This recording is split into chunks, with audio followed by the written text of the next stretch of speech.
Good morning, Batangas. Ito nga ang breakfast ng ninang nyo, kape lang.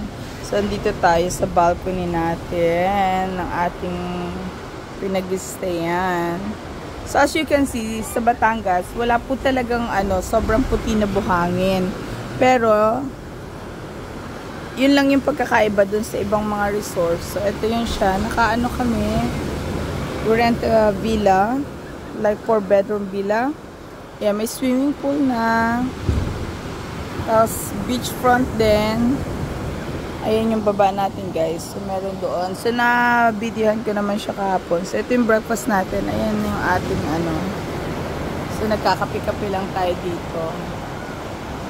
So, kanina nga, nagpunta kami ng fish market. Ang dahil na nabiling sariwang isda. Sarap-sarap.